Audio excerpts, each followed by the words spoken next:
Mi esposa me engañó con su terapeuta mientras yo pagaba por sus sesiones y me acusaba de ser la raíz de su estrés. Olvidó que teníamos un acuerdo prenupcial. Fui con todo. Reddit, tomen sus palomitas porque esto se pondrá desordenado. Mi esposa pasó 4 meses acostándose con su terapeuta en un sofá por el que yo pagaba $200 la hora, y luego actuó sorprendida cuando me desaté por completo. El acuerdo prenupcial por el que lloró antes de firmarlo fue la mejor inversión que he hecho en mi vida. Es un poco largo, pero en serio, lean todo, porque el final vale completamente la pena. Soy Kai, tengo 34 años, y he estado casado con Rebecca por 5. Llevamos 7 años juntos. Dirijo una empresa de consultoría logística que construí desde cero, con ingresos de 7 cifras. Rebecca lo sabía cuando nos casamos, y fue exactamente por eso que insistí en un acuerdo prenupcial. Rebecca se opuso con fuerza, lloró, me acusó de no confiar en ella, todo el discurso completo. Su madre me llamó cínico y poco romántico, pero mi padre murió cuando yo tenía 25 años y dejó a mi madre sin nada porque confió en la mujer equivocada. Así que aprendí esa lección temprano. El acuerdo se mantuvo, y ella lo firmó 2 semanas antes de la boda. Rebecca trabajaba como consultora de marca, con tal vez 3 clientes a la vez, facturando alrededor de $30,000 al año. Yo trabajaba 80 horas semanales dirigiendo un equipo de 12 personas. La hipoteca, los autos, las vacaciones, todo provenía de mis ingresos. Ella contribuía a veces con las compras del supermercado. A los 3 años de matrimonio empezó a ponerse inquieta, decía que se sentía insatisfecha. Su mentora de negocios le sugirió terapia. Encontró al Dr. Adrian Wu, un terapeuta de 38 años especializado en desarrollo personal, con una oficina elegante en el centro, cobrando $200 por sesión. Yo pagaba por eso, pensé que era una inversión en nuestro matrimonio. El primer mes fue genial, ella volvía a casa llena de energía, hablando de límites y de encontrar su voz, empezó a meditar, a escribir un diario, todo el paquete de bienestar. Pensé que era algo bueno para nuestra relación. Qué ingenuo fui. En el segundo mes, las cosas cambiaron. Cada sesión se convirtió en una crítica hacia nuestro matrimonio. El Dr. Wu pensaba que mi horario de trabajo era problemático. El Dr. Wu notó que yo tomaba decisiones financieras sin consultarla. El Dr. Wu sintió que mi tono era condescendiente. El colmo fue cuando sugerí que hiciéramos un presupuesto juntos, y el Dr. Wu le dijo que eso era una táctica que los abusadores usaban para mantener el control.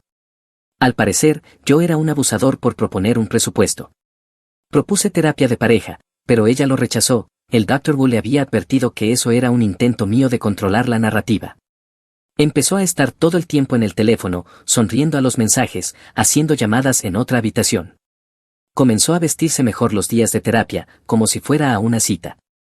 Sus sesiones pasaron de 1 hora a 3 horas, y ella volvía a casa sonrojada, feliz, llena de energía.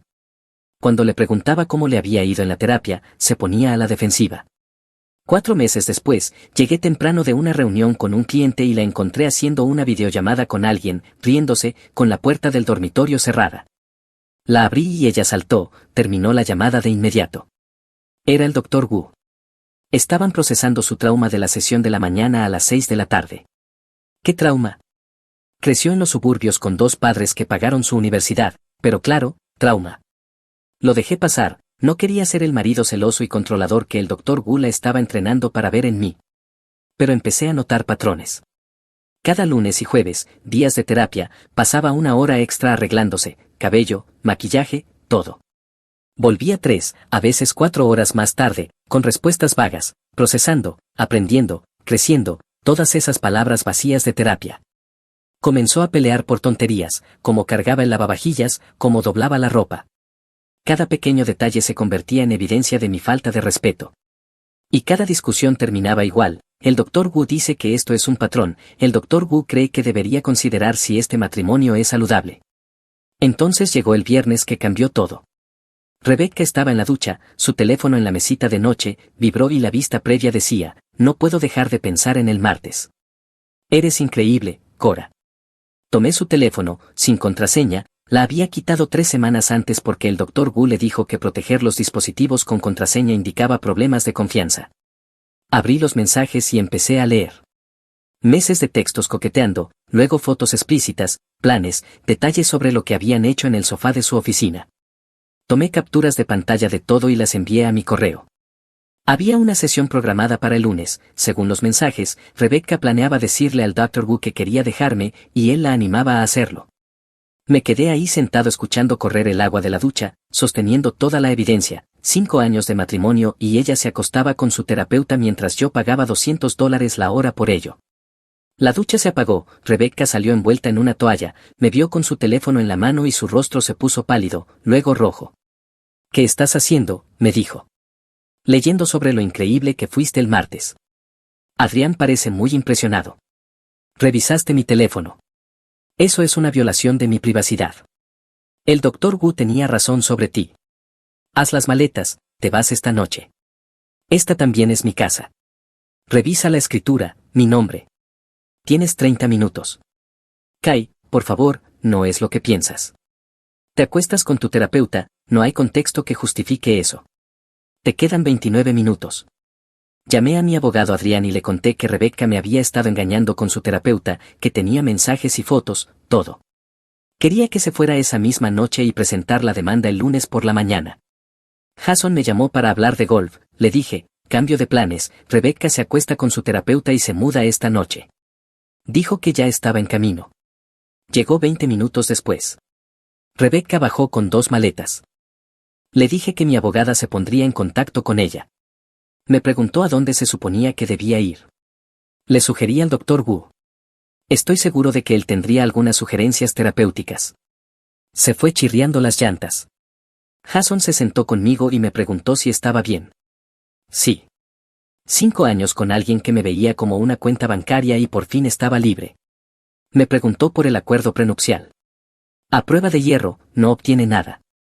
Hablamos y empecé a planear mi siguiente movimiento. Esto no se trataba solo de divorciarme de Rebecca.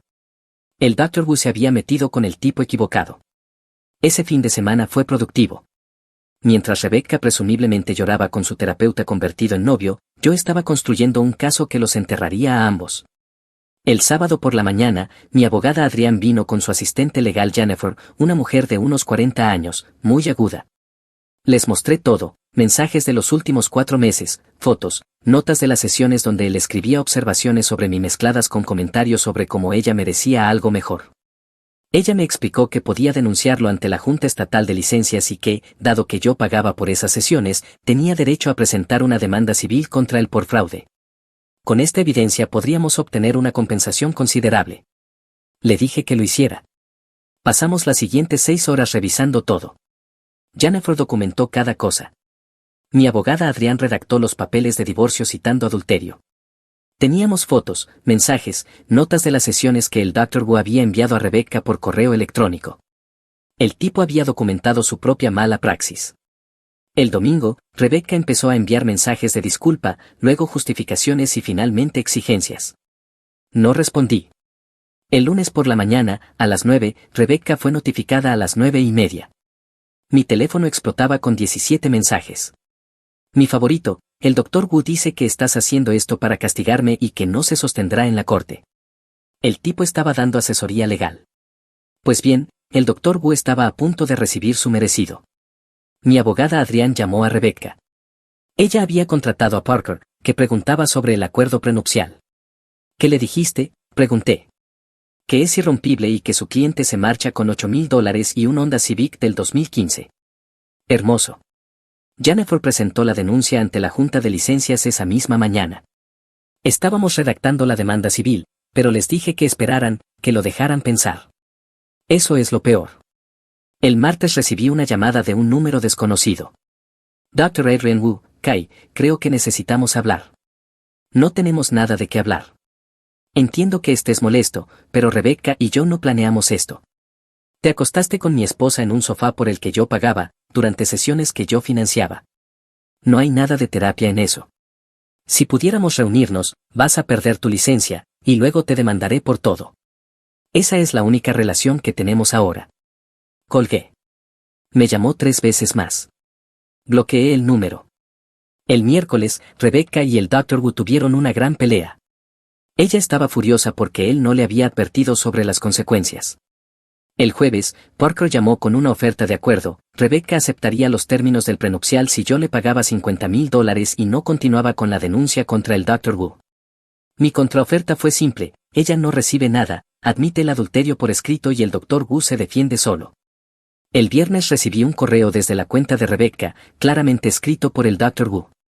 Un largo texto en tono terapéutico sobre cómo yo estaba usando el sistema legal como una forma de abuso, pidiéndome que retirara todas las denuncias. Se lo reenvié a Jennifer. Su respuesta me hizo sonreír: esto es oro. Está admitiendo la relación terapéutica mientras se involucra en el proceso de divorcio. Esa noche Jason y yo salimos a comer filetes. Me preguntó cómo podía estar tan tranquilo. Le dije: porque estoy ganando. Ella pensó que me dejaría, se llevaría la mitad de mis cosas y se iría con su terapeuta. En cambio, no obtiene nada, él está perdiendo su carrera y yo estoy a punto de ser libre. El sábado por la mañana, la madre de Rebecca, Jasmine, apareció a las 8. Kai, necesitamos hablar sobre esta situación. No, no necesitamos. Rebecca cometió un error, está siendo cruel. Ella tomó su decisión y yo estoy respondiendo de manera apropiada. Puedes permitirte ser generoso, dale algo para empezar de nuevo. Jasmine, le di 5 años pagando todo mientras ella no construía nada. Puede empezar de nuevo con un trabajo. Su rostro se endureció. El acuerdo prenupcial no es justo. Ella era joven. Tenía 27, no 17, entendía perfectamente. Se fue furiosa. Fui a correr. La junta de licencia se movió rápido. 10 días después de que Jennifer presentara la denuncia, el Dr. Adrian Wu fue notificado, su licencia suspendida. Rebecca estaba allí cuando recibió la notificación. Otra pelea ese fin de semana. Envié un correo a cada contacto profesional que el Dr. Wu tenía listado en su sitio web, simplemente reenvié la denuncia pública de la junta de licencias con una nota sobre cortesía profesional. Para el lunes, su red profesional había desaparecido. 2 consultorios de terapia lo eliminaron de sus listas de referencia. Una organización profesional le pidió que renunciara. Hermoso. 6 semanas después de haber echado a Rebecca, el divorcio estaba en pleno proceso. Ella no lo estaba manejando bien. Se había mudado con el Dr. Wu. Resultó que vivir con un novio desempleado era menos emocionante que tener un terapeuta prohibido. Discutían constantemente, sobre todo por dinero. Sin ingresos, él se estaba hundiendo. Y Rebecca, que nunca había pagado nada en su vida, de repente estaba compartiendo el alquiler con un tipo que no tenía nada. Parker seguía intentando romper el acuerdo prenupcial, argumentando coerción y afirmando que Rebecca no había tenido asesoría legal independiente. Mi abogada Adrián desmontó cada argumento. La fecha del juicio se fijó para finales de octubre. Rebecca comenzó una campaña en redes sociales, publicando sobre matrimonios emocionalmente abusivos y control financiero. No me nombró, pero cualquiera que nos conociera podía deducirlo.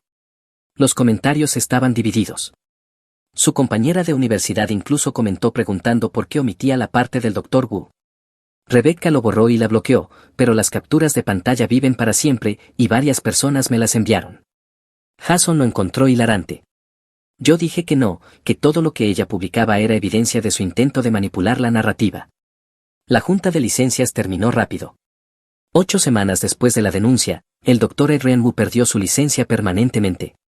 Múltiples violaciones, una aventura con una paciente actual, usar la relación terapéutica para beneficio personal, violaciones de límites. Rebecca figuraba como víctima. El Dr. Wu intentó apelar, pero lo rechazaron. Fue entonces cuando presenté la demanda civil, $500,000 en daños por fraude, mala praxis y sabotaje intencional de matrimonio. El Dr. Wu no podía pagar un buen abogado. En la primera reunión de conciliación, su abogado ofreció $10,000. Jennifer se rió y les dijo que no aceptaríamos nada por debajo de $300,000 y una admisión pública. Mientras tanto, el divorcio llegaba a sus etapas finales. Parker había renunciado a romper el prenupcial, ahora solo intentaba conseguirle algo a Rebecca. Solicitó manutención conyugal temporal. Mi abogada Adrián argumentó que ella había sido independiente cuando nos casamos. El juez estuvo de acuerdo, sin manutención. Pero Rebecca aún creía que podía contraatacar. Su siguiente movimiento fue afirmar que había contribuido a mi negocio, diciendo que me había dado apoyo emocional y contactos profesionales. Jennifer destruyó esa idea en el contrainterrogatorio. Le pidió a Rebecca que nombrara un solo cliente que me hubiera presentado. No pudo. Le preguntó qué trabajo había hecho para la empresa. Silencio. Rebecca salió llorando.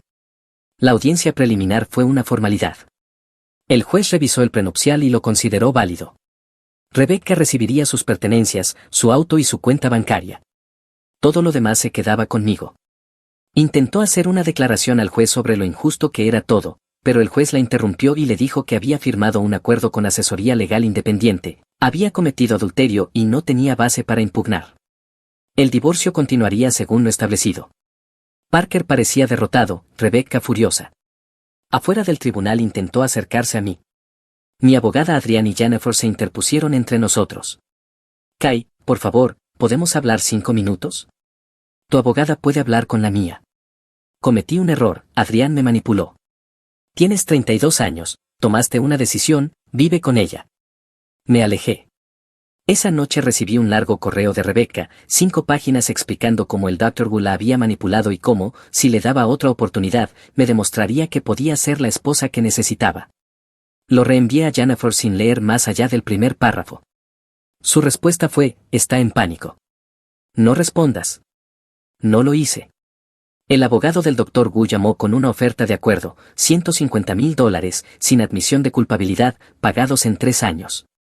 Respondí con una contraoferta, $400,000, admisión total, pagados en 1 año, y que debía enviar una carta a cada persona en su lista de contactos profesionales admitiendo lo que había hecho.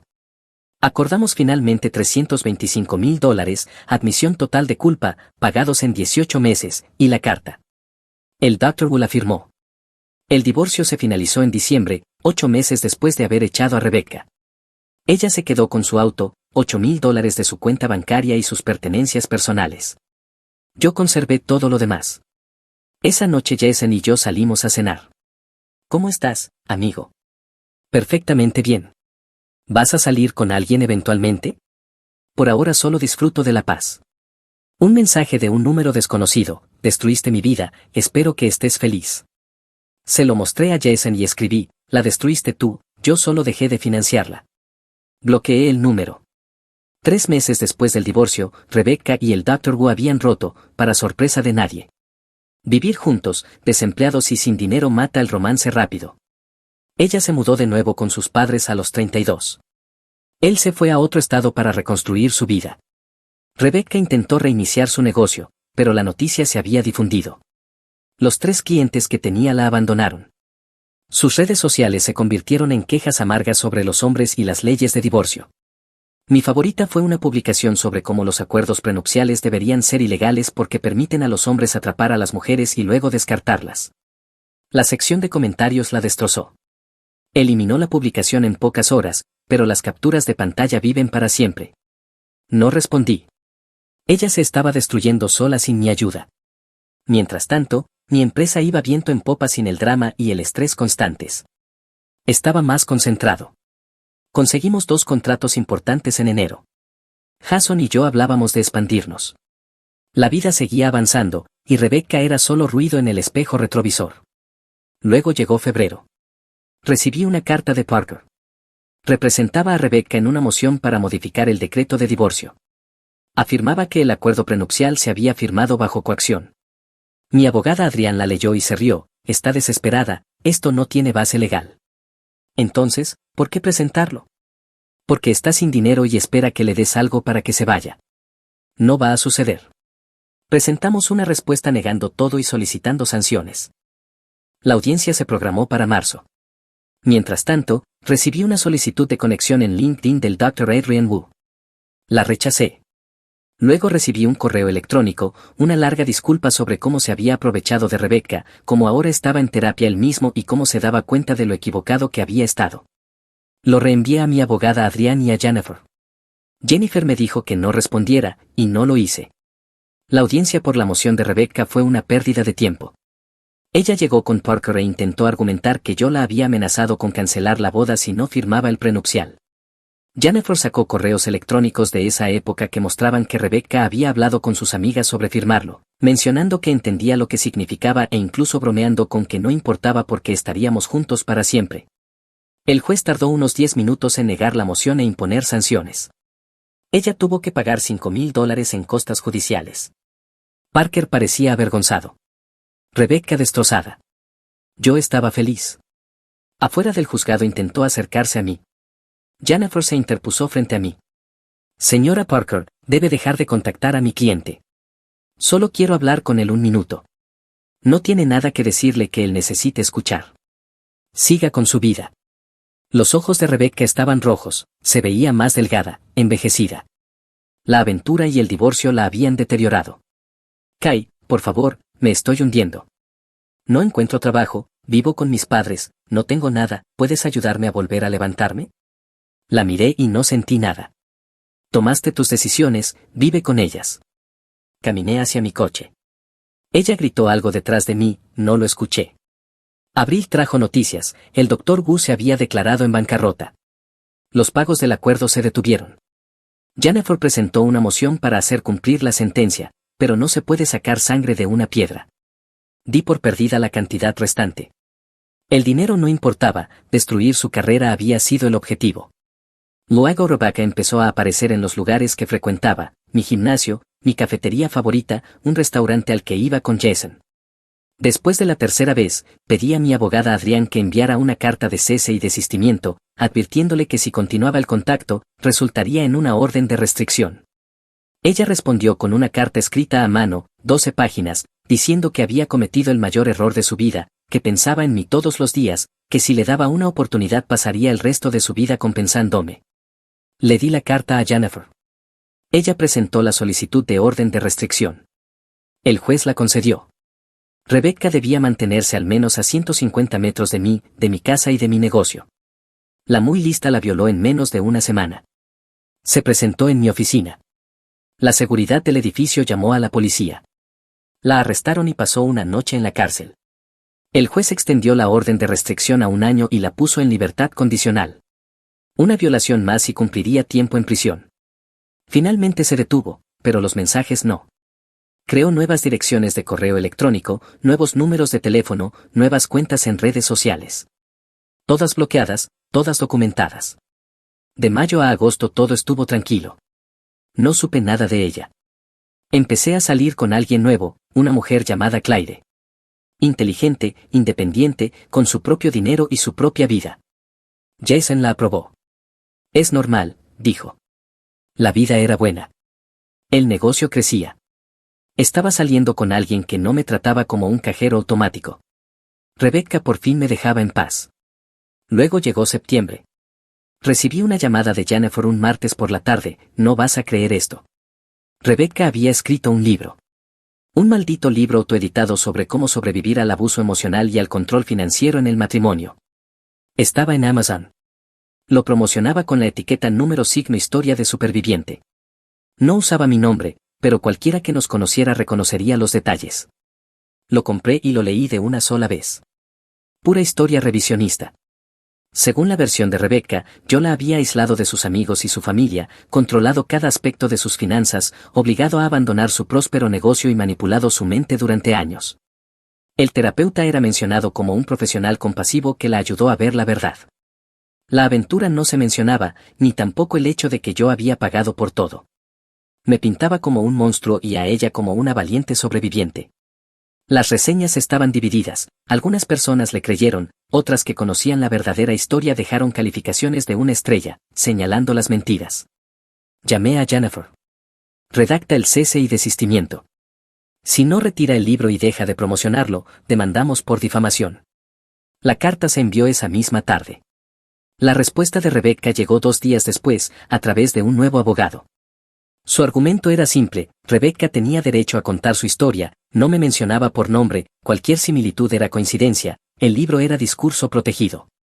La respuesta de Jennifer fue mejor, los detalles eran lo suficientemente específicos como para que cualquiera en nuestro círculo social o profesional supiera exactamente de quién hablaba. Las afirmaciones eran demostrablemente falsas y dañinas para mi reputación. Estuvimos yendo y viniendo una semana. Rebecca se negó a retroceder. Estaba dando entrevistas en podcast, publicando en redes sociales, vendiendo fuerte la narrativa de víctima. Hice que Jason escuchara uno de los podcasts. Aguantó unos 15 minutos. Ha reescrito completamente la historia, amigo. Según esto, eras un psicópata controlador. ¿Mencionó la aventura? Sí, pero la presentó como encontrar consuelo con alguien que comprendía el trauma, porque tú destruiste su sentido de sí misma. Vamos a demandarla. Presentamos la demanda por difamación en octubre, solicitando $750,000 en daños y una retractación pública. Y la eliminación de todo el material promocional. El abogado de Rebecca luchó contra ello, pero el proceso de descubrimiento destruyó su caso. Obtuvimos los registros financieros que mostraban que ella había contribuido con casi nada. Teníamos sus propias declaraciones de impuestos, los registros del divorcio que demostraban el adulterio, el informe de la Junta de Licencias detallando las violaciones éticas del Dr. Wu, y lo más dañino, sus propias publicaciones en redes sociales durante nuestro matrimonio, donde hablaba sobre lo generoso que yo era y cuánto amaba nuestra vida juntos. Su abogado intentó argumentar que esas publicaciones se habían hecho bajo coacción, pero no pudo probarlo. Para diciembre, el abogado de Rebecca estaba presionando por un acuerdo. Ofrecieron retirar el libro si yo retiraba la demanda. Mi contraoferta fue simple: ella retira el libro, emite una declaración pública admitiendo que mintió, paga mis honorarios legales y dona $50,000 a una organización benéfica para víctimas de violencia doméstica, la misma causa que había explotado con su historia falsa. Jennifer dijo: nunca aceptará. Respondí: entonces iremos a juicio. Fuimos a juicio en febrero. Durante 3 días, Jennifer destruyó metódicamente cada afirmación del libro de Rebecca con documentación, registros financieros y testimonios de testigos. Jason testificó sobre el estado de nuestro matrimonio. Mi contador testificó sobre los acuerdos financieros. Incluso la propia madre de Rebecca admitió bajo juramento que yo nunca la había aislado de su familia y que siempre había sido respetuoso y generoso. Su propia madre. El jurado deliberó durante 4 horas y falló a mi favor en todos los cargos. Me otorgaron $500,000 en daños. Por supuesto, Rebecca no tenía $500,000. Su abogado solicitó protección por bancarrota. La sentencia la perseguiría durante años, embargando cualquier salario que lograra ganar. Afuera, Rebecca lloraba en los escalones del tribunal. No la miré mientras pasaba junto a ella. Esa noche, Jason y yo celebramos en mi asador favorito. Mi nueva novia Clyde se unió a nosotros. ¿Crees que aprendió la lección?, me preguntó. Creo que está desesperada, y la gente desesperada sigue haciendo tonterías, respondí. Está bien, siempre estoy preparado. Clyde rió. Todos lo estamos, no te preocupes. 2 semanas después recibí una carta escrita a mano, sin remitente. Era de Rebecca. 20 páginas de disculpas confusas, cómo había tomado decisiones terribles, cómo había dejado que el Dr. Wu la manipulara, cómo sabía que había destruido todo lo bueno de su vida y no tenía a nadie más que culpar que a sí misma. La última página era diferente, más desesperada. Decía que sabía que no tenía derecho a pedirme nada, pero que se estaba ahogando, que no encontraba trabajo, que la sentencia significaba que cualquier cosa que ganara se le embargaba. Tenía 34 años, viviendo en el sótano de sus padres sin futuro. Me suplicaba que si alguna vez me había importado, por favor la ayudara. La leí 2 veces, luego la tiré. No respondí. Había hecho su cama y ahora podía acostarse en ella. 1 año después del juicio por difamación, mi vida había cambiado por completo. El negocio se había expandido a 3 ciudades, habíamos contratado a 20 personas nuevas y los ingresos habían aumentado un 40%. Me había mudado a una nueva casa, amueblada exactamente como quería. Clyde y yo íbamos en serio, hablábamos de mudarnos juntos. Ella conocía toda la historia sobre Rebecca, no me juzgaba por ello, simplemente aceptaba que era parte de mi pasado y seguía adelante. Jason se había comprometido con su novia, iba a ser su padrino de boda. La vida tenía ese impulso hacia adelante que se sentía increíble. No había sabido nada de Rebecca en 8 meses. Según amigos en común, se había mudado de casa de sus padres y vivía con compañeros de cuarto, trabajando en empleos de venta minorista o en restaurantes, apenas sobreviviendo. La sentencia seguía ahí, embargando el 25% de todo lo que ganaba. No me sentía mal por eso. Había tomado decisiones, y las decisiones tienen consecuencias. Luego marzo trajo un giro inesperado. Fue entonces cuando supe que esta mujer nunca se cansaba de intentar vengarse. Pero como dije, siempre estoy preparado, y ella seguiría tocando fondo. Me notificaron documentos de una declaración de bancarrota. Rebecca intentaba eliminar la sentencia por difamación a través de la bancarrota. Mi abogada Adrián la revisó. Puede intentarlo, dijo, pero las sentencias por conducta intencional y maliciosa normalmente no son descargables. Lucharemos. Presentamos una objeción argumentando que la sentencia provenía de su difamación intencional y maliciosa. La audiencia se programó para mayo. Rebecca se presentó luciendo mal, más delgada, cansada, con ropa que no le quedaba bien. Su abogado de bancarrota era un chico que parecía recién salido de la Facultad de Derecho. Jennifer defendió nuestro caso, la difamación fue intencional. Rebecca sabía que las afirmaciones eran falsas, las hizo por lucro y para dañar mi reputación. Conducta intencional y maliciosa de manual. El juez de bancarrota estuvo de acuerdo, negó la descarga, la sentencia se mantuvo. Luego, el abogado de Rebecca pidió una reducción en el plan de pagos. El juez revisó la declaración financiera de Rebecca, que mostraba que ganaba unos $2,000 al mes, y negó con la cabeza. El embargo se mantiene. Ella salió del tribunal llorando. Yo salí pensando que cenar esa noche. Recibí un mensaje en LinkedIn desde la cuenta de Rebecca. Me suplicaba que lo detuviera. Kai, por el amor de Dios, solo escúchame. El embargo me está destruyendo, apenas puedo pagar la renta y la comida. Trabajo en 2 empleos y aún me estoy ahogando, ¿no puedes encontrar algo de compasión en tu corazón? No, no podía. Eliminé el mensaje y denuncié su cuenta por acoso. En junio supe que Rebecca había sido desalojada de su apartamento. Aparentemente, trabajar en 2 empleos aún no era suficiente cuando una cuarta parte de tus ingresos se destinaba al embargo. No me importaba. Ella había construido esa vida para sí misma con cada mala decisión y cada mentira. El negocio seguía creciendo. Clyde se mudó conmigo, hablamos de comprometernos. La vida era todo lo que siempre había querido. Fue en agosto cuando sucedió. Estaba en la oficina hasta tarde, todos los demás se habían ido. Escuché el timbre del ascensor. La seguridad del edificio normalmente lo bloqueaba después de las 7 de la tarde. La puerta de la oficina se abrió. Rebecca entró. Se veía terrible. ¿Cómo llegaste aquí? Esperé a que alguien saliera y alcancé la puerta. Kai, por favor, necesito hablar contigo. Estás violando la orden de restricción. Expiró, por favor, solo 5 minutos. Debería haber llamado a seguridad, debería haberla hecho sacar de inmediato, pero algo en su aspecto destrozado me hizo detenerme. 5 minutos. Ella sintió y se sentó frente a mi escritorio. He perdido todo, mi carrera, mi reputación, mi futuro. No tengo nada. Trabajo en una cafetería y limpio casas los fines de semana, y aún así no puedo pagar el alquiler por el embargo. Estoy a un mes de quedarme sin hogar. ¿Y eso cómo es mi problema?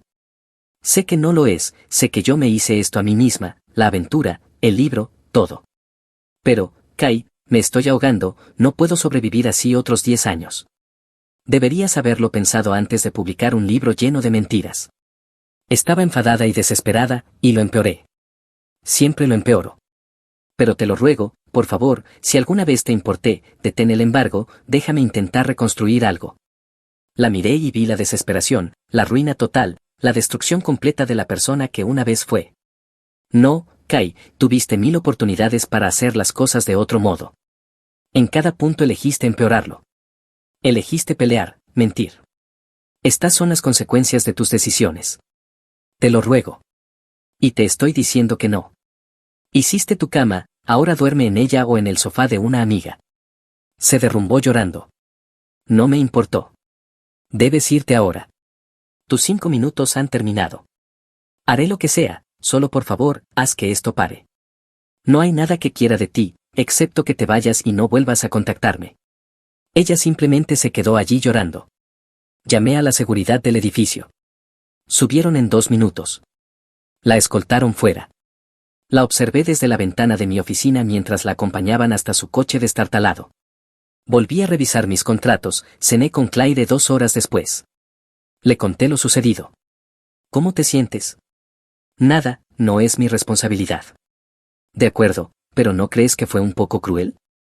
No la justifico, pero parece realmente destrozada, Kai. Me engañó mientras yo pagaba, luego intentó pintarme como el villano. Se lo ha ganado. Clyde se detuvo un momento. Bueno, no puedo discutir con eso. Bien. Olvídala. Disfrutemos la cena.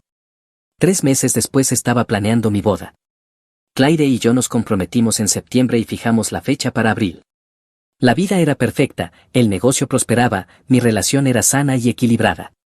Había cerrado el capítulo de mi pasado y estaba construyendo algo nuevo. Pensarías que Rebecca también había seguido adelante, pero no, nunca se rindió. Pero aquí viene el gran final, y fue muy, muy satisfactorio. Recibí una carta, ¿adivina de quién? Del abogado de Rebecca. No del chico de la bancarrota ni del de la difamación, uno nuevo. La carta afirmaba que Rebecca enfrentaba la indigencia y la miseria debido al embargo, y solicitaba una reunión para discutir un acuerdo que pusiera fin a la sentencia a cambio de una disculpa pública y la eliminación de todas las referencias en línea restantes al libro. Llamé a Jennifer. Está intentándolo de nuevo. ¿En serio? Te lo juro, tercer abogado. Debe haber convencido a este de que tiene un caso. ¿Qué opinas? Está desesperada. El embargo está destruyendo su capacidad para sobrevivir. Probablemente espera que aceptes un acuerdo por centavos para acabar con esto. Programa la reunión. Quiero escuchar lo que ofrece. Una semana después me reuní con Rebecca y su abogada en la oficina de Jennifer. Rebecca se veía un poco mejor que la última vez que la vi en mi oficina, el cabello lavado, la ropa limpia, pero aún delgada y cansada. Su abogada era una mujer de unos 50 años que parecía segura de sí misma. Señor Parker, gracias por aceptar esta reunión. Soy Alan Delgado, represento a Rebecca en este asunto. ¿De qué estamos aquí para hablar? Mi clienta está dispuesta a ofrecer una disculpa pública, la eliminación permanente de todo el contenido relacionado con el libro y una declaración firmada de que sus afirmaciones eran falsas. A cambio, solicita que usted perdone el saldo restante de la sentencia y ponga fin al embargo. ¿Está ofreciendo qué, una disculpa a cambio del perdón de casi $500,000 en deuda? Y la retractación pública. Ella entiende el impacto que sus afirmaciones falsas tuvieron en su reputación. Miré a Rebecca. Ella estaba mirando la mesa. ¿Por qué ahora? Rebecca levantó la vista. Porque no puedo seguir viviendo así. Gano $2,400 al mes y 600 de ellos van al embargo. No puedo pagar el alquiler, la comida, las necesidades básicas. Estoy a un mal mes de vivir otra vez en mi coche. ¿Y eso por qué es mi problema? No lo es. Pero la sentencia ya no te está ayudando. Ganaste. Todo el mundo sabe que ganaste. Mantener el embargo no te está dando una compensación significativa, solo está destruyendo lo que queda de mi vida. Jennifer se inclinó hacia adelante. El embargo está recuperando aproximadamente $7,200 al año. A ese ritmo, mi cliente nunca recuperará el monto completo en un plazo razonable. Ellen asintió. Lo que significa que, en realidad, él nunca recuperará la sentencia completa. Rebecca nunca ganará lo suficiente para pagarla. Entonces la pregunta es, ¿hay valor en aceptar un acuerdo que le dé a mi cliente parte de lo que quiere, un reconocimiento público de que tenía razón, a cambio de terminar un embargo que de todas formas nunca recuperará completamente la deuda? Me recosté y lo pensé. ¿Cómo sería la disculpa? Ellen deslizó un papel sobre la mesa. Era una declaración redactada. La leí. Era una admisión completa de que había mentido sobre que yo era abusivo, que había tenido una aventura con su terapeuta, y que cuando presenté el divorcio intentó destruir mi reputación en lugar de asumir la responsabilidad de sus actos. ¿Dónde se publicaría esto? Donde tú quieras, redes sociales, enviada a contactos en común, publicada en un sitio web que crearíamos específicamente para este propósito. Miré a Jennifer, me dio un leve encogimiento de hombros. Tu decisión. Volví a mirar a Rebecca. ¿Por qué debería creer que realmente lo cumplirás?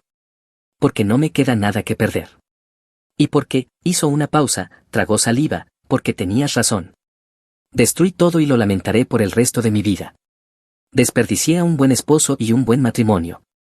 Fui una aprovechada y una mentirosa. Ahora solo pido una oportunidad para sobrevivir. Comenzó a llorar. La sala se quedó en silencio. Lo pensé. El dinero no importaba. Había dado por perdida la sentencia hacía años. En mi mente, el embargo se trataba de consecuencias, no de recuperación. Además, el punto era enseñarle una lección, y aparentemente la había aprendido por las malas. Está bien, dije finalmente.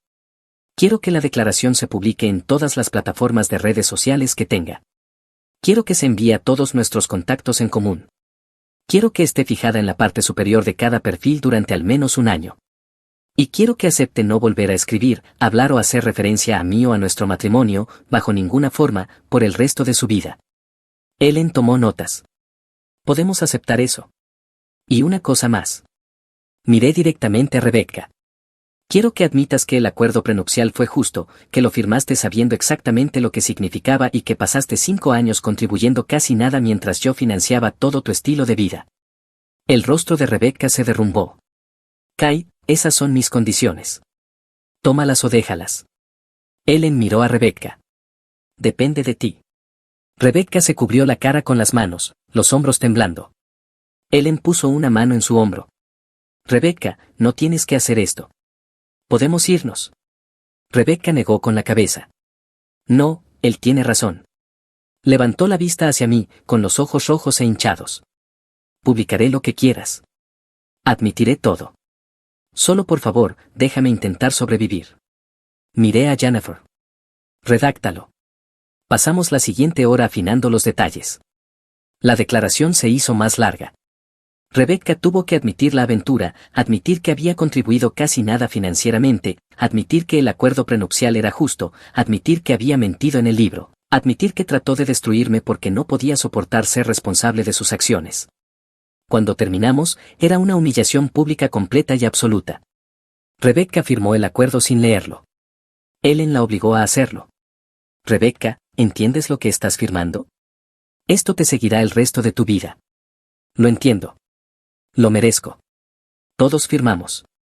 Jennifer presentaría la documentación para anular la sentencia una vez que Rebecca publicara la declaración y verificáramos su cumplimiento. Rebecca y Ellen se marcharon. Jennifer me miró. ¿Te sientes bien con esto? Siento que finalmente obtuve lo que quería. No el dinero. El reconocimiento. Ella está destruida. Se destruyó a sí misma. Esa noche, Rebecca publicó la declaración. La subió a Facebook, Instagram, Twitter y LinkedIn. La envió por correo a toda nuestra lista de contactos en común. La fijó en la parte superior de cada perfil. Las respuestas fueron brutales. Las personas a las que había convencido de que era una víctima se volvieron contra ella, la llamaron mentirosa, manipuladora, un fraude. Sus pocas amigas restantes la defendieron al principio, pero guardaron silencio cuando salió la evidencia. En menos de 48 horas, sus redes sociales eran un desierto. Eliminó todo excepto la declaración fijada, tal como acordamos. No leí los comentarios. No me importó. La verdad estaba afuera, y eso era suficiente. Claire me preguntó si me sentía reivindicado. No. Me siento terminado. Ella lo admitió todo públicamente. Volvimos a planear la boda. La humillación pública de Rebecca se desvaneció en el ruido de fondo. No pensé más en eso. Fue hace 6 meses. No he sabido nada de ella desde entonces. Según amigos en común que aún la mencionan ocasionalmente, se mudó a otro estado. Me casé en abril. Claire lucía increíble. La boda fue todo lo que queríamos. Ese es el verdadero triunfo. Paz y fuera, Reddit. Después de 9 años de sacrificio, criando a 2 niños que no eran míos, ellos se sentaron conmigo y me dijeron que le debía una disculpa a su verdadero padre por haberlo reemplazado. No discutí, simplemente corté todo, empaqué sus cosas y les di exactamente lo que pidieron. Hola Reddit, de acuerdo, no soy de esos tipos que publican cosas en línea, pero sinceramente, después de lo que pasó en mi vida, creo que me gané el derecho de contar esta historia. Yo soy Jason, tengo 41 años, y durante 9 años completos viví bajo la ilusión de que había construido una familia desde cero. Resulta que básicamente solo era el mecánico que mantenía unido el coche destrozado de otra persona. Cuando conocí a mi esposa Laura, ella ya tenía 2 hijos, Jack tenía 9 y Lana 6. Recuerdo la primera vez que los conocí, como si hubiera sido ayer. Jaque me lanzó esa mirada de ¿y tú quién demonios eres?, que solo los niños de 9 años pueden hacer, y Lana simplemente se escondió detrás de su madre, abrazando un conejito de peluche como si yo fuera un extraño raro. No los culpé, su verdadero padre, John, todavía andaba por ahí, apareciendo cuando se acordaba de que tenía hijos. Laura me dijo que él estaba tratando de ser mejor, traducción, llamaba 2 veces al año y enviaba unos zapatos que probablemente no podía pagar. Ese hombre tenía el mismo nivel de compromiso que una señal de wifi en un túnel. Aún así, yo di un paso adelante, nadie me obligó. Sabía perfectamente en qué me estaba metiendo. Me dije a mí mismo que no solo me estaba casando con Laura, sino con toda la situación. Quería estabilidad, estructura, algo real. Ella era divertida, inteligente, atractiva, y los niños, bueno, necesitaban un padre, aunque no lo admitieran. Los primeros días fueron incómodos, cada movimiento que hacía se sentía como caminar sobre cáscaras de huevo. Jaque probaba los límites constantemente, contestando, ignorando los deberes, con la clásica actitud de tú no eres mi padre. Lana era más fácil, me dibujaba y dejaba los dibujos en mi escritorio, pequeños monigotes de nosotros tomados de la mano. Pero Jack, ese chico fue un desafío. Hubo una cena en la que Laura intentó que todos dijéramos una oración antes de comer y Jack murmuró, ¿por qué tenemos que hacer esto? Papá nunca nos hizo hacerlo. La mirada que Laura me dio podría haber derretido el acero. Yo simplemente sonreí y dije, bueno, tal vez por eso estoy aquí, para actualizar el software. Él no lo entendió, pero Laura se echó a reír. Esa era mi forma de manejar el caos, con sarcasmo y calma. ¿Y saben qué? Al final funcionó. No era su padre biológico, pero me gané ese título con constancia. Era el tipo que siempre estaba presente, el que se aseguraba de que sus proyectos de ciencias no parecieran hechos por mapaches, el que se sentaba en las gradas durante los partidos de fútbol mientras John probablemente andaba por ahí encontrándose a sí mismo otra vez. Pagaba los útiles escolares, la comida, las visitas al médico, los cumpleaños, las vacaciones, básicamente todo. Laura trabajaba, pero yo llevaba la carga más pesada, sin quejarme. Eso es lo que hacen los hombres, ¿verdad? Se encargan de las cosas. Quería que esos niños tuvieran una vida que no se sintiera como un hogar roto. No éramos ricos ni mucho menos, pero teníamos estructura, cenábamos juntos todas las noches, noches de películas los viernes, pequeños viajes por carretera durante las vacaciones de verano, y poco a poco todo empezó a sentirse bien. Jaque comenzó a calentarme un poco, a veces me pedía consejos o me acompañaba cuando iba a la ferretería. Hubo un momento que nunca olvidaré, fue su primer torneo de fútbol, después de que empecé a entrenar a su equipo a medio tiempo. Marcó su primer gol, se dio la vuelta, me señaló en las gradas y gritó, ese es mi papá. Juro que si alguien me hubiera dicho que corriera al tráfico en ese instante, lo habría hecho sonriendo. Esa sola frase hizo que cada turno nocturno y cada discusión de tú no eres mi padre valiera la pena. Ion, en cambio, era como un fantasma que a veces dejaba huellas. Llamaba tal vez 2 veces al año, prometía visitar pronto y luego desaparecía otra vez. Sin manutención, sin esfuerzo. Pero cada vez que aparecía, actuaba como una especie de celebridad. Los niños corrían hacia él porque, bueno, traía regalos y promesas vacías. Laura intentaba fingir que lo había superado, pero yo podía notar que su sombra aún la seguía. Una vez me dijo, no es una mala persona, solo irresponsable. Y yo respondí, sí, y yo no estoy arruinado, solo odio el dinero. Ella se rió, pero ambos sabíamos que estaba defendiendo a alguien que no merecía ninguna defensa. Mirando atrás, todas las señales estaban ahí, las ocasiones en que Laura decía John todavía merece verlos, o cuando Jake me hacía preguntas raras como ¿qué pasaría si te pasara algo a ti? Yo simplemente lo ignoraba, pensaba que eran curiosidades de niños, cosas tontas que preguntan sin pensar. No sabía entonces que el hombre que desapareció durante años volvería a arrastrarse de la nada más adelante y que yo sería el que tendría que limpiar su desastre otra vez. Pero en ese momento, estaba orgulloso. Miraba mi vida y pensaba, sí, lo hice bien. La cosa con los niños es que no les importa el dinero, siempre y cuando tú estés ahí. Y yo estuve ahí cada maldito momento. Una noche, Laura y yo tuvimos una pequeña discusión, nada serio, solo las tonterías típicas de pareja. Ella pensaba que yo era demasiado estricto con Jack respecto al toque de queda. Él quería quedarse a dormir en casa de un amigo el fin de semana, y yo no estaba del todo convencido porque, bueno, conocí a los padres del chico una vez y daban esa vibra de dejamos que nuestro hijo de 13 años vapee en el sótano. Laura puso los ojos en blanco y dijo, está creciendo, Jason, no puedes envolverlo en burbujas para siempre. Me reí, no lo estoy envolviendo en burbujas, solo quiero asegurarme de que no termine en un video de YouTube titulado, adolescente pierde una ceja en una explosión en el patio trasero. Ella intentó mantenerse enojada, pero pude ver que estaba tratando de no reírse. Discutimos unos minutos, yo siendo el práctico y ella la emocional, hasta que Jack, que aparentemente había estado escuchando desde el pasillo, entró y dijo, mamá, él tiene razón, solo está tratando de ayudar. Laura parpadeó y dijo, ¿estabas escuchando? Sí, respondió, encogiéndose de hombros como si no fuera gran cosa. Es más estricto, pero nunca se equivoca en esas cosas. Laura lo miró un segundo, luego suspiró y dijo, está bien, ganas tú, antes de irse a acostar a Lana. Jaque me miró y sonrió, eres un poco estricto, ¿sabes? Sí, y sigues vivo, así que de nada, le dije, guiñándole un ojo. Fue uno de esos momentos de orgullo raros, no de los grandes ni llamativos, sino esa realización silenciosa de que quizá, finalmente, ya no era un extraño en mi propia casa. Ese chico me defendió cuando no tenía por qué hacerlo, y eso significaba algo. Unos meses después llegó la llamada que casi me detuvo el corazón.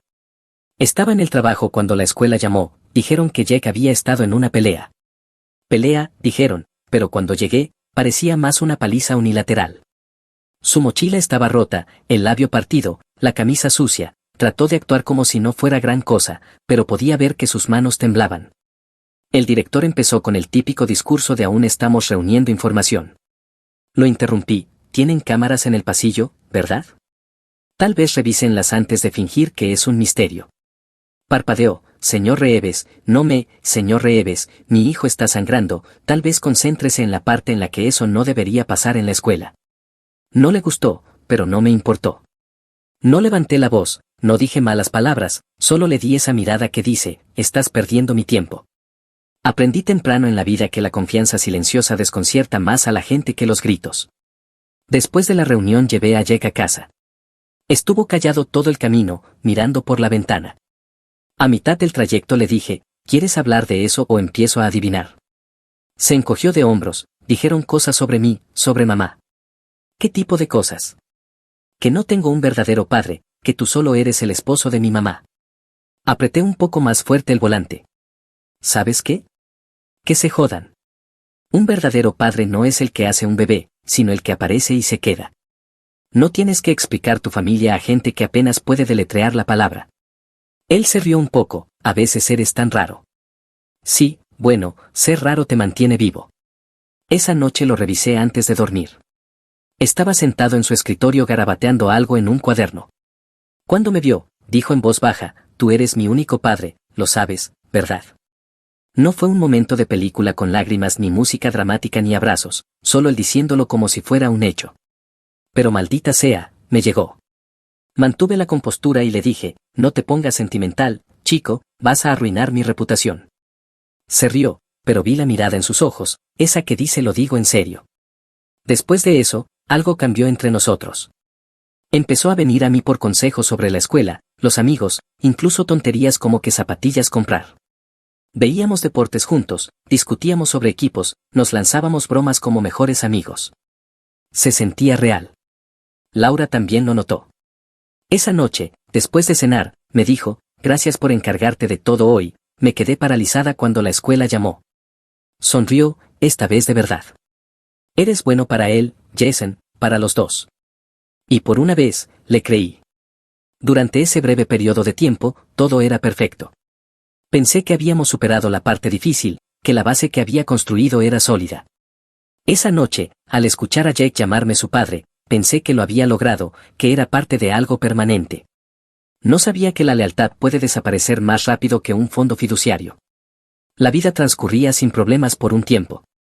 Los niños iban bien, Laura parecía contenta, y yo estaba convencido de que finalmente habíamos pasado los bordes ásperos. ¿Conoces esa sensación cuando todo es tan normal que resulta sospechoso? Sí, ahí estaba yo. Entonces, de la nada, él volvió, después de 9 años. John, el fantasma de las malas decisiones pasadas, el tipo que desaparecía como un mago cada vez que la responsabilidad tocaba la puerta. Era un domingo cualquiera por la tarde. Yo estaba arreglando la canaleta afuera cuando vi un coche negro brillante detenerse frente a la casa. De él salió el mismísimo señor desaparición, buen corte de pelo, chaqueta cara, sonrisa falsa pegada al rostro como si la hubiera ensayado frente al espejo. Se veía como uno de esos tipos que compran cinturones de diseñador pero se olvidan de pagar la manutención de sus hijos. Laura se quedó paralizada cuando lo vio por la ventana. Murmuró, oh, Dios mío, por lo bajo. Recuerdo exactamente ese tono, no era miedo, ni felicidad, solo culpa, como alguien que encuentra una vieja foto que juró haber tirado. Antes de que pudiera decir una palabra, Lana corrió hacia la puerta gritando, papá. Y hombre, escuchar esa palabra salir de su boca me golpeó más fuerte que un camión. John sonrió al verla, brazos abiertos, actuando como si hubiera estado allí todo el tiempo. Hola, cariño, wow, mírate, has crecido tanto. Claro que sí, genio, eso pasa cuando desapareces durante años. Jaque llegó después, más lento, más dudoso, pero cuando John le entregó un par de zapatillas nuevas, la vacilación desapareció enseguida. Sonrió, mi chico sonriendo hacia él. Laura abrió más la puerta y le dio una media sonrisa incómoda. John, ¿qué haces aquí? Él se encogió de hombros como si no fuera nada importante. Solo pasaba por aquí, pensé en pasar a ver cómo están todos. Creí que era hora de dar un paso al frente. Yo estaba detrás de Laura, secándome las manos con una toalla, sin decir nada. Mi silencio no era por miedo ni por celos, era porque conocía a tipos como él, esos que aparecen cuando todo el trabajo duro ya está hecho y fingen haber construido el lugar. Se volvió hacia mí y me dio ese apretón de manos que es mitad saludo, mitad desafío. Jason, ¿verdad? Me alegra verte, amigo. Ah, sí, respondí, manteniendo el tono casual. ¿Te perdiste unos 9 años de eventos familiares, agenda ocupada? Laura me lanzó esa mirada que decía por favor, no empieces, así que no lo hice, al menos no todavía. Se quedó alrededor de 1 hora, lo suficiente para dejar regalos que gritaban compensación, no amor, zapatos nuevos para Jack, una imitación de bolso de diseñador para Lana y una disculpa a medias para Laura. Luego se fue prometiendo llamar pronto, y cumplió. Empezó a aparecer cada fin de semana después de eso, siempre con algo llamativo, entradas para parques de diversiones, consolas de videojuegos, zapatillas que costaban más que mi seguro del coche. Llegaba tocando la bocina y los niños salían corriendo como si fuera Santa Claus, mientras yo me quedaba en la puerta mirando la escena. Volvían el domingo por la noche oliendo a comida rápida, presumiendo de laser tag, bolos, arcades, todas las cosas divertidas para las que yo no tenía tiempo ni dinero de sobra. Cada fin de semana John nos lleva a un asador, dijo Jack una vez durante la cena. Dijo que debería probar algo más que tu pollo simple. Genial, respondí manteniendo la cara neutral. Espero que también te haya enseñado a pagarlo. Laura me lanzó la mirada de por favor, no arruines el ambiente otra vez, y yo le devolví la de entonces deja de defender a este payaso. Ella suspiró. Está tratando de recuperar el tiempo perdido, Jason, no puedes reprochárselo.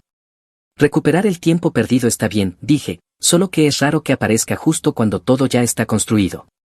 Yo hago todo el mantenimiento y él se lleva la vuelta de la victoria. Ella se frotó la frente. Por favor, no frente a los niños. No estaba tratando de iniciar una guerra, simplemente no me gustaba ver a un tipo que apenas existía de repente jugar al héroe en mi casa. Lo peor fue que John ni siquiera disimulaba su curiosidad. Comenzó a hacerme preguntas extrañas y específicas sobre la casa, mi trabajo, la hipoteca, el seguro. Entonces, Jason, dijo un domingo, tomando café en la mesa de la cocina como si fuera suya, debe ser bonito tener tu propia casa, ya la pagaste. Aún trabajando en eso, respondí sin levantar la vista del portátil. Sí, gran responsabilidad, ¿tienes seguro de vida y todo eso? Lo miré de reojo. ¿Por qué estás planeando hacerme una póliza? Se rió demasiado fuerte, esa risa que hacen las personas cuando las pillas siendo demasiado curiosas. No, hombre, solo hablaba. He estado pensando en conseguir una yo mismo. Claro que sí, campeón. Lo dejé pasar, pero algo no me cuadraba. ¿Conoces esa sensación en el estómago cuando sientes que alguien no solo hace preguntas, sino que está recolectando información? Esa era la vibra. Pasaron las semanas y su patrón siguió igual, fines de semana divertidos, encantó falso, fanfarronear sobre cómo estaba enderezando su vida. Los niños empezaron a repetir sus frases. Lana una vez dijo, papá dice que el dinero no lo es todo, pero igual pagó por mis uñas y mi cabello. Sí, niña, el dinero no lo es todo, a menos que lo uses para comprar tu entrada al corazón de alguien. Pero Jack fue el que realmente me golpeó. Un día lo escuché hablando por teléfono con un amigo, con ese tono casual de adolescente, como si solo estuviera contando novedades. Mi verdadero papá ha vuelto, dijo, le va genial, tiene un negocio, un coche bonito. Mamá dice que por fin se va a encargar de nosotros. Hizo una pausa y luego agregó, riendo, sí, nuestro verdadero papá es rico, se va a encargar de nosotros más adelante. Me quedé en el pasillo escuchando cada palabra. No apreté la mandíbula, no lloré, solo me quedé quieto, congelado, porque fue entonces cuando lo entendí, todo el trabajo, todos los sacrificios, todas esas noches sin dormir tratando de darles una vida mejor, bastaron unos regalos brillantes y promesas falsas para borrarlo todo. Ese día aprendí que la lealtad no solo desaparece, se compra, un par de zapatillas caras a la vez. Yo no solo había vuelto, estaba en todas partes. Pasó de ignorar a sus hijos casi una década a actuar de pronto como el padre del año. Empezó a publicar fotos en línea con subtítulos como nada más importante que el tiempo en familia, convenientemente olvidando la parte en la que tiempo en familia significaba aparecer después de que yo ya había hecho todo el trabajo pesado. Lo que realmente me enfureció no fue que él volviera, sino lo rápido que todos se adaptaron a eso.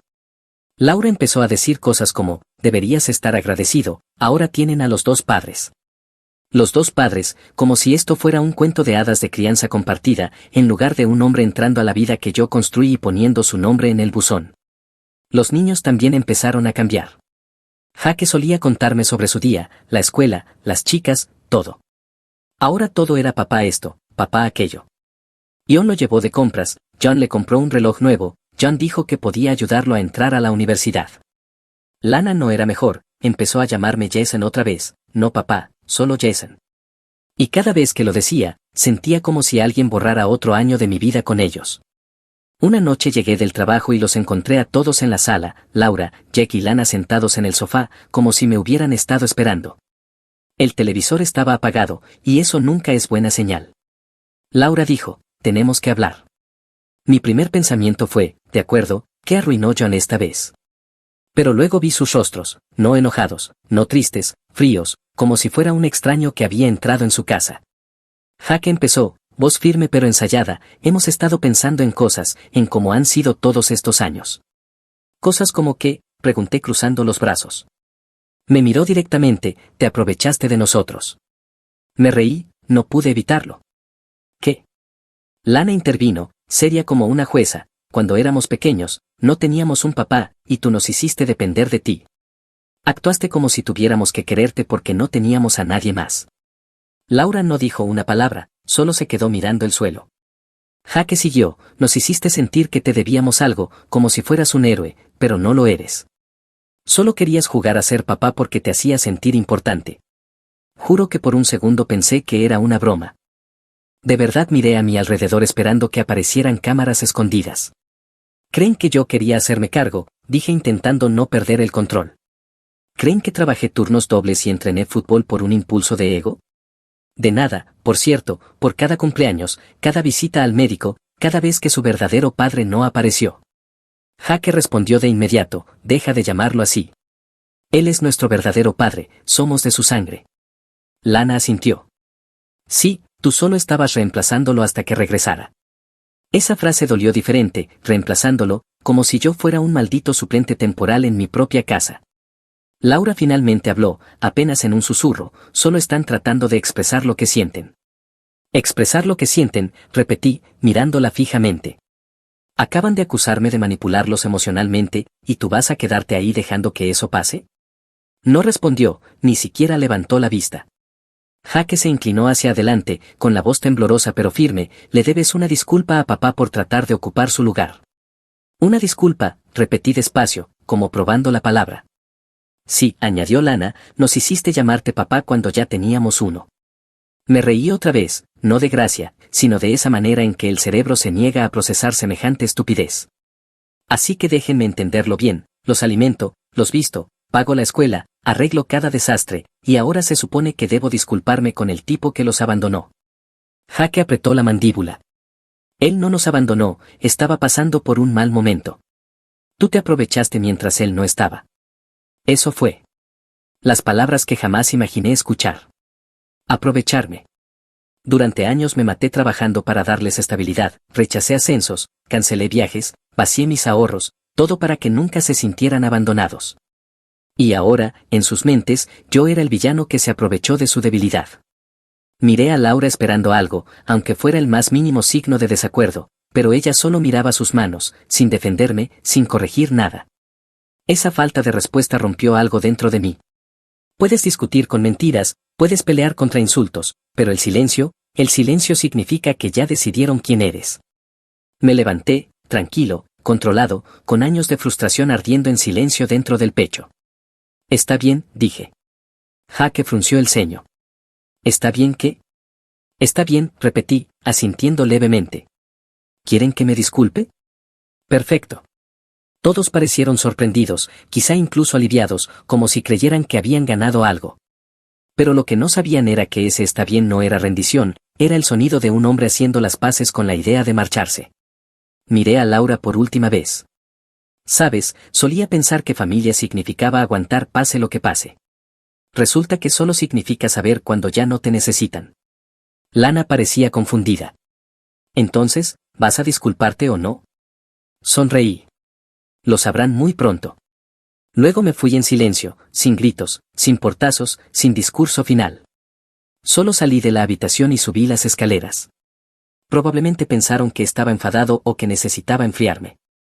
No sabían que, en ese silencio, ya había tomado mi decisión. Esa noche no perdí el temperamento, perdí la paciencia. Y cuando un hombre como yo se queda sin paciencia, no hay forma de arreglar lo que viene después. No dormí esa noche. Me quedé sentado en mi oficina, la misma habitación donde había ayudado a Lana con su proyecto del volcán, donde Jack una vez se quedó dormido haciendo álgebra. Todo en esa casa tenía mis huellas, y de pronto todo se sintió prestado. Cuando salió el sol, ya no sentía ira, sentía que había terminado. Hay una gran diferencia. La ira se desvanece, estar acabado es permanente. Me preparé un café, me senté en el escritorio, abrí el portátil y empecé a cortar uno por uno todos los lazos que me unían a ellos. Primero, el fondo universitario de Jack, eliminado.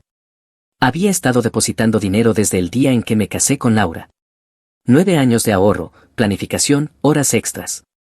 Cancelé el plan 529 que estaba a mi nombre y detuve todos los depósitos automáticos. Sin advertencias, sin discursos, sin segundas oportunidades. Luego vino la lista de actividades de Lana, clases de baile, programas de verano, todas esas cosas opcionales que de algún modo se volvieron obligatorias. Abrí mi correo, busqué los recibos y cancelé cada una. Después, las tarjetas de crédito, las que Laura y los niños usaban libremente. Lana tenía una vinculada a la tienda de aplicaciones, Jack tenía otra para emergencias, que al parecer significaban comida rápida y zapatillas. Las cancelé todas, incluso las cosas pequeñas, cuentas de streaming, suscripciones, kits de comida, planes familiares. Todo fuera. Cada comodidad que yo había financiado, cada lujo que daban por sentado, borrado. No lo hacía por despecho, lo hacía porque me habían dejado claro que ya no formaba parte de su historia. Yo era solo el ruido de fondo al que se habían acostumbrado. Una vez que todo estuvo resuelto, fui al archivador y saqué cada documento que tenía, recibos, facturas, impuestos, todo el dinero que había gastado desde el día en que entré a esa casa. Visitas al médico, excursiones escolares, frenos dentales, reparaciones del coche, comestibles, todo. Me tomó horas, pero lo organicé todo en una carpeta ordenada. En la portada escribí con marcador grueso, todo lo que deben. Cuando terminé, la cifra me devolvió la mirada como un número grabado en piedra, $314,278. 9 años de ser su red de seguridad, condensados en blanco y negro. Alrededor del mediodía empecé a empacar, no mis cosas, las suyas, los zapatos de Jack, su equipo deportivo, su consola de videojuegos, los juguetes de Lana, los libros, los peluches, la ropa. Empaqué cada una de las cosas que había comprado. La casa se veía más vacía con cada viaje al camión, pero también se sentía más liviana.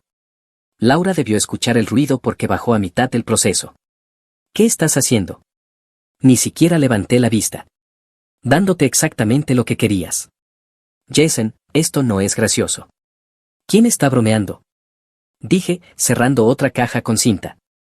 Dijeron que me aproveché de unos niños vulnerables, así que estoy arreglando eso. No seré parte de sus vidas nunca más. No te preocupes, John puede encargarse. Su rostro palideció. No puede simplemente, claro que puedo, la interrumpí, tan tranquilo como siempre. Tú tomaste tu decisión cuando no dijiste nada. Les permitiste llamarme mentiroso en mi propia casa. Te quedaste callada, Laura, eso es peor que estar de acuerdo. Ella se quedó quieta, congelada, sin una sola disculpa. Ni siquiera una espera. Para las 2 de la tarde, el camión estaba lleno. Cada prueba de mi existencia como su padre, empaquetada y lista para ser entregada. Antes de irme, saqué el teléfono y escribí un mensaje a John, recógelos hoy, solo te escuchan a ti. Sin puntos, sin emojis, sin explicación, solo hechos. 10 minutos después respondió, ¿hablas en serio? No me molesté en contestar, ya iba camino a su apartamento. Era más pequeño de lo que imaginaba, pintura vieja, balcón con goteras, ese tipo de lugar que huele a cigarrillos y comida para llevar. Todo ese alarde, el coche brillante, la chaqueta de diseñador, la actitud de tipo importante, y vivía como un gurú de TikTok arruinado. Llevé cada caja dentro yo mismo. Él estaba allí, nervioso, tratando de seguirme el paso. ¿Qué es todo esto?, dijo con la voz un poco temblorosa. Puse la última caja en el suelo, coloqué la carpeta sobre su mostrador y dije, todo lo que he pagado durante 9 años. Tú eres su verdadero padre, ¿verdad? Hora de asumirlo. Abrió la carpeta, hojeó los recibos y su boca se abrió de par en par. Esto no puede estar bien. Está todo ahí, respondí. Quería ser el padre, felicidades, acabas de heredar la factura. Intentó detenerme cuando me di vuelta para irme. Espera, Jason, no puedes simplemente dejármelos así. Lo miré directo a los ojos. Ahora son tuyos. Dijo algo más, pero no lo escuché. Ya estaba a mitad del pasillo. De regreso, mi teléfono vibró, un mensaje suyo diciendo que iba camino a recoger a Laura y a los niños. No volví a casa de inmediato. Me estacioné frente a un restaurante, pedí un café negro y me quedé sentado, mirando por la ventana. Por primera vez en años sentí paz, no felicidad, no alivio, solo silencio. Cuando finalmente volví, Laura también estaba empacando. Supongo que no perdió el tiempo. Me miró una vez, luego volvió a mirar las cajas. Me mudaré con John por un tiempo, dijo que puede ayudar. Perfecto, respondí, entonces estás justo donde perteneces. Se estremeció, como si le hubiera dado una bofetada, pero no discutió. Ya había impreso el acuerdo de separación, básicamente el primer paso hacia el divorcio. Ni siquiera lo leyó, solo garabateó su firma y se fue. Sin lágrimas, sin disculpas, sin arrepentimiento, solo una mujer alejándose de todo lo que yo construí, convencida de que su ex, el mismo tipo que la abandonó, era de pronto su salvador. Jack y Lana ni siquiera entraron a la casa, esperaban en el coche de John, probablemente demasiado avergonzados o demasiado orgullosos para enfrentarse a mí. Los vi alejarse, las luces traseras desapareciendo por la calle. Esa fue la última vez que los vi como mi familia. No grité, no lloré, no los perseguí. Simplemente cerré con llave la puerta y miré a mi alrededor, paredes vacías, habitaciones silenciosas, sin risas. Pero por primera vez, no se sintió solitario, se sintió merecido. Dijeron que me aproveché de ellos cuando eran vulnerables, pero todo lo que hice fue estar ahí cuando nadie más lo hacía. Y si eso es un crimen, entonces bien, aceptaré la sentencia. Mientras estaba de pie allí, todo me golpeó de golpe, los años, el dinero, el esfuerzo, el amor que no llegó a ninguna parte. Y luego simplemente se evaporó. Querían a su verdadero padre, ahora lo tienen. Después de que se fueron, la casa pareció respirar por fin. Sin gritos, sin portazos, sin nadie pidiéndome transferencias o que arreglara algo roto porque ignoraron mis consejos. Solo yo, mi cafetera y el zumbido tranquilo de un lugar que volvía a ser mío. Durante las primeras semanas me mantuve ocupado, volví al gimnasio antes del trabajo, cociné para mí mismo, incluso convertí el cobertizo del jardín en un pequeño espacio de trabajo. Por primera vez en mucho tiempo, mi vida no se trataba de manejar los problemas de los demás, sino los míos, y era tranquila, simple, predecible. Luego, al cabo de unos 2 meses, empecé a escuchar cosas. No directamente de ellos, no se habían puesto en contacto, sino a través de gente que no sabía mantenerse al margen. Un amigo de mi antiguo trabajo me envió un mensaje: oye, ¿Laura no es tu ex? La vi en la tienda el otro día, se veía estresada, dijo que su tipo ha estado sin trabajo por un tiempo. Solo respondí, ya no es mi circo. Aún así, me hizo pensar. Resulta que la historia del gran regreso de John no estaba saliendo tan bien. La oportunidad laboral de la que tanto presumía no era más que un trabajo de medio tiempo en un concesionario. Sus hábitos de gasto no cambiaron, seguía actuando como el gran hombre, cenas, aparatos, pequeños caprichos que no podía pagar, hasta que el dinero se acabó. Y cuando el dinero se acaba, también lo hace la diversión. Se corrió la voz de que Laura y John discutían mucho. La misma mujer que me dijo que yo era demasiado estricto, ahora se quejaba de que John era demasiado irresponsable. La vida tiene un gran sentido del humor. Jaque, por lo que supe, dejó de hablar completamente sobre la universidad. El chico que una vez soñó con ser ingeniero ahora estaba volteando hamburguesas para ayudar a su verdadero padre con las cuentas. Esa parte dolió un poco, pero no lo suficiente como para arrepentirme de lo que hice. Lana también dejó todas sus actividades, sin clases de baile, sin nada. Al parecer pasaba mucho tiempo en casa, pegada a su teléfono.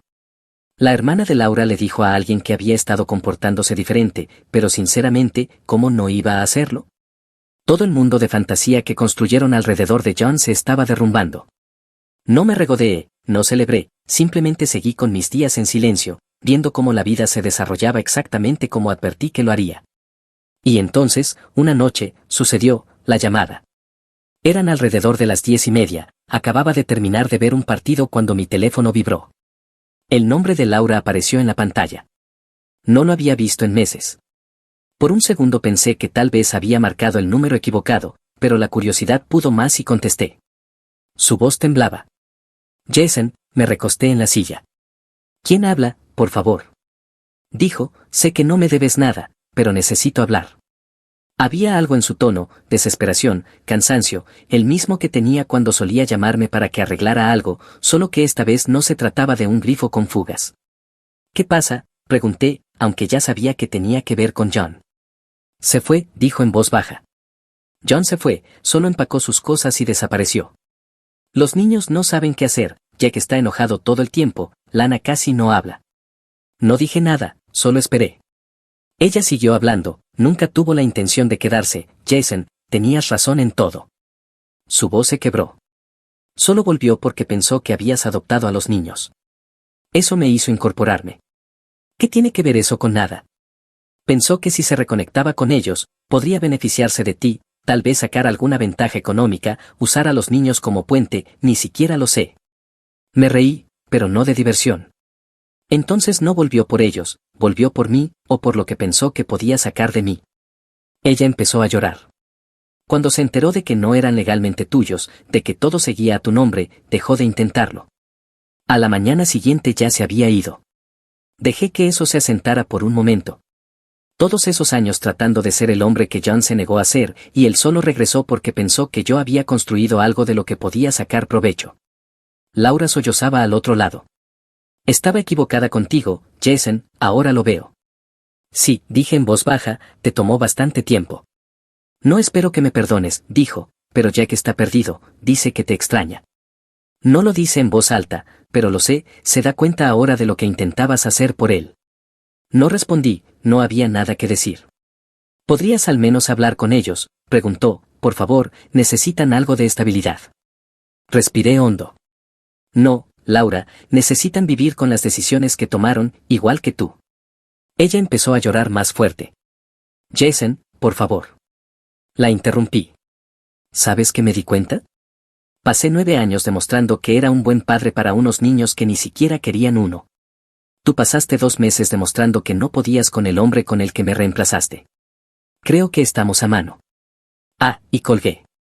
Sin gritos, sin golpear el teléfono, solo un clic silencioso. Me quedé sentado un rato después, mirando el techo. El silencio que siguió no era el vacío, era limpio, como el aire fresco después de una tormenta. Ellos tomaron su decisión y obtuvieron exactamente lo que pidieron. Ion quería lo que pensaba que era mío, Laura quería la fantasía de una familia perfecta, los niños querían al papá genial, y todos lo tuvieron, por un rato, hasta que la realidad les recordó lo que significa real. A veces no necesitas vengarte, solo necesitas dejar de salvar a la gente de las consecuencias de sus propias acciones. Me serví un café, caminé por mi casa silenciosa y salí al porche. La noche estaba tranquila, el mundo no se había derrumbado, solo su versión de él. Querían a su verdadero padre, lo consiguieron, y como la vez anterior, se fue. Pasó un año.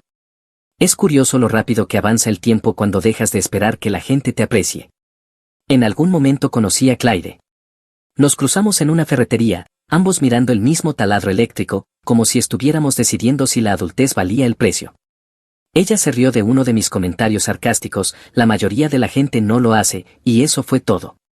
Sin drama, sin fantasmas, sin equipaje.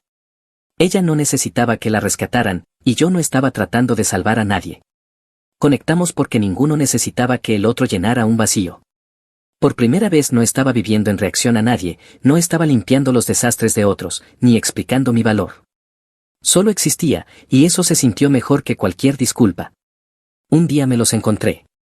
Fue en el supermercado, el mismo al que solía llevar a los niños cada sábado, años atrás. Estaba comprando algunas cosas, café, pasta, comida para el perro de Clyde, un Golden Retriever, cuando los vi al fondo del pasillo. Laura se veía más pequeña, no físicamente, sino en presencia. Su rostro tenía líneas que antes no tenía, de esas que vienen del cansancio, no de la edad. Su cabello estaba recogido, despeinado, y discutía en voz baja con Lana, que estaba a su lado sosteniendo una canasta que parecía demasiado pesada para que le importara cargarla. Jaque estaba unos pasos atrás, mayor ahora, pero con una mirada que había perdido el brillo de antes. Me vio primero. Por un segundo, nuestras miradas se cruzaron. Sin tensión, sin enojo, solo reconocimiento. Esta vez no apartó la vista enseguida, en cambio, me dio un leve asentimiento, no una disculpa, ni un saludo, solo un silencioso ahora lo entiendo. Y eso fue suficiente. Lana lo notó mirando y giró la cabeza, en cuanto me vio, se congeló, luego volvió rápidamente a mirar el estante, fingiendo comparar cajas de cereales. Dolió por medio segundo, luego ya no. Los niños crecen, aprenden la verdad eventualmente, aunque no puedan decirla en voz alta. Al salir, volví a pasar junto a Jake, no dijo una palabra, pero me dio esa misma mirada, la que decía que finalmente comprendía lo que significa ser un verdadero hombre. Le devolví el gesto, luego empujé mi carrito hacia la salida. Afuera, el aire se sentía diferente, ni más ligero ni más pesado, solo mío. Cargué las compras en el coche, me senté un minuto y pensé en todo lo que había pasado. 9 años de mi vida dedicados a construir algo que nunca fue realmente mío, y aún así no me arrepentí, porque ahora sabía la diferencia entre amor y servidumbre, entre lealtad y autosacrificio. Solía pensar que alejarte te hacía desalmado, ahora sé que simplemente significa que dejaste de ofrecerte voluntariamente para tu propia miseria. Ion les mostró amor falso y se fue, yo les mostré amor verdadero e hice lo mismo. La única diferencia es que yo nunca volví. Y esa, precisamente esa, era la paz que había estado buscando todo este tiempo.